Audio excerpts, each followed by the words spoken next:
You know, every great empire has an origin story, but some of them don't start with the clash of giant armies, but with something as quiet as a whisper in a temple. This is that kind of story, the story of a sacred oath and the birth of an idea that would change everything. Swarajya. So let's picture this. Our story starts way up high in the Sahyadri Mountains. It's this rugged, almost magical landscape. The source material describes it as a place where the wind carries whispers of forgotten prayers. And it's right here, in this remote, almost forgotten spot, that one of history's great movements was born. This quote really hits the nail on the head for what we're talking about today. We always focus on the huge battles and the fancy coronations, but what if the real beginning, the actual spark of a revolution, happens quietly, far away from anyone's notice? Let's dig into that. Okay, to really get just how powerful this quiet moment was, we need to understand the world it was happening in. So let's set the scene. We're in the Deccan Plateau back in the 1600s. This place wasn't one unified kingdom, not at all. It was more like a fractured chessboard for much bigger players. You had the mighty Mughal Empire pushing down from the north, and the powerful Ado Shahi dynasty controlling huge chunks of territory. It was, well, a land living under a shadow. Now, what's so important about this is the massive contrast it shows. On one side, you've got these huge empires and their governors running the show. And on the other side, you've got the actual people living there who are getting crushed by heavy taxes, dealing with constant political chaos, and just feeling a whole lot of unrest. This is the tension, the problem that's just begging for a solution. And right into this pressure cooker of a situation, a new leader starts to emerge. But he's not just another warrior. He's a visionary with a totally radical new idea. This is all about the making of that visionary, a young man named Shivaji. Shivaji's vision didn't just pop up out of nowhere. His mother, Jijabai, was a huge influence. She filled his head with these heroic stories and lessons in dharma, righteous duty. He got top-notch training in how to govern and how to fight. But the most crucial part, he was raised with this deep, burning spirit of resistance and pride in his own culture and people. And all of that led him to a concept that was so simple, so powerful, and so completely revolutionary: Swarajya. The word itself just means self-rule, but that idea was about to shake the very foundations of power in the region. And this is absolutely key. Shivaji's vision wasn't just some personal quest to get a throne for himself. It was an ideology. It was about creating a kingdom that wasn't run by some distant emperor, but by its own people for the good of its own people. And man, did that idea resonate. It offered dignity and a sense of ownership to folks who'd been treated like subjects for way too long. So, with this huge idea burning inside him, what does he do? He doesn't go raise an army or declare war. No, he goes to the mountains to make a promise. And that brings us to the very heart of our story, the vow at Raireshwar.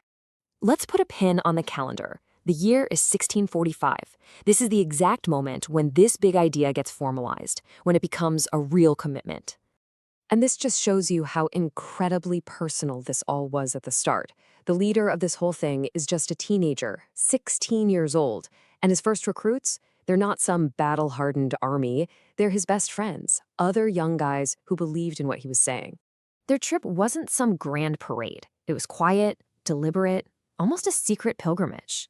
They made their ways through these winding mountain paths to get to the Raireshwar Temple, a place far away from the prying eyes of the authorities, but, close to the divine.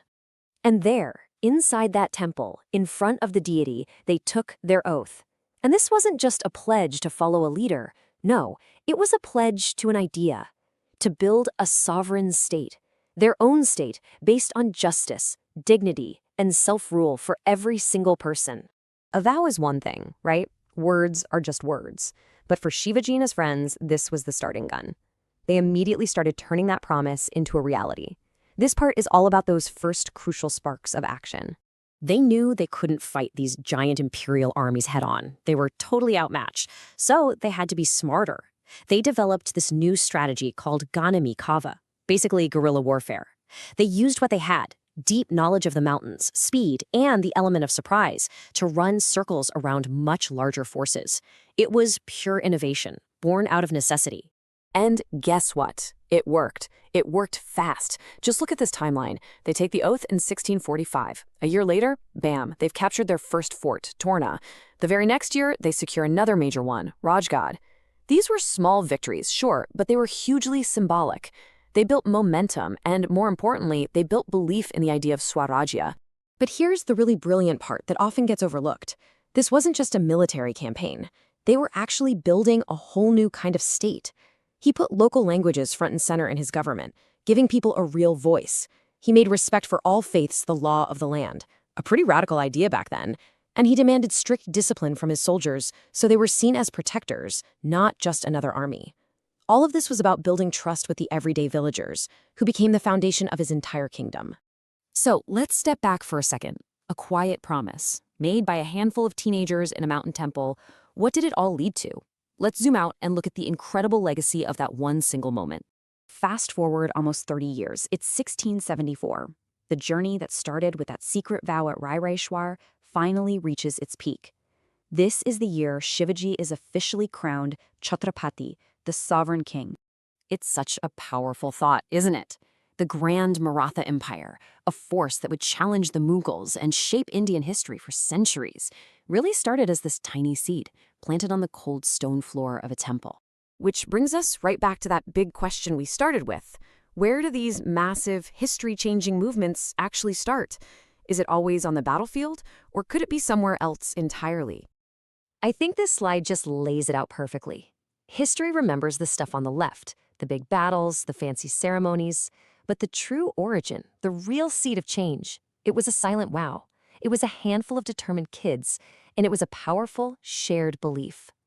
And that belief, that entire revolution, was all wrapped up in this one word, a word that started as a whisper in the mountains and grew into a roar that echoed across the subcontinent: Swarajya.